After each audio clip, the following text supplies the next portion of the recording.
Mixed by Salinder Babu.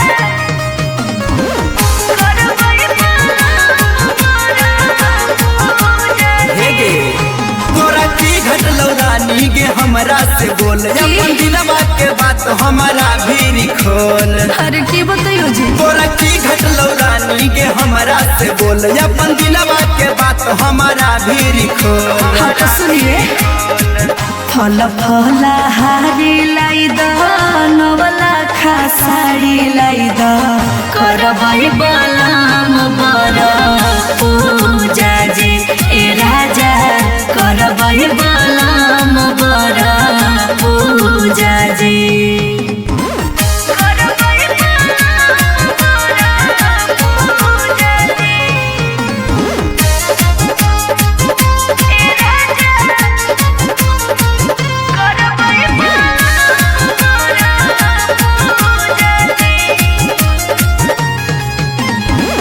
जब लेना दे भोराजा मन बोला बात हो खाना ना खइबो राजा दिन औरी रात हो दिन औरी रात।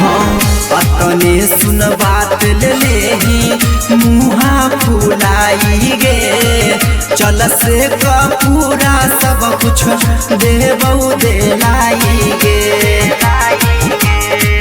डोला बेला बेना लई हो राजा जी नहीं बात भूलई हो करबै बलाम बर पूजा जी ए जी करबै बलाम बर पूजा जी।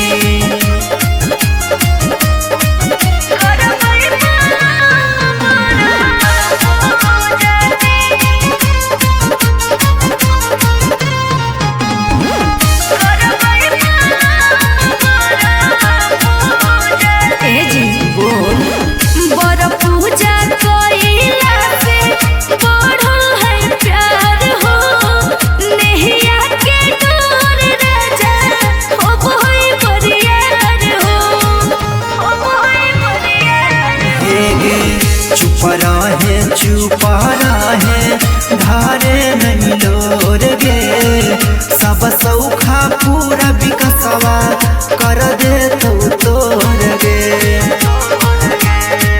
बात मानो चंदन राजा ले हरे सम के धागा करबै बलाम बर पूजा जी ए राजा करबै बलाम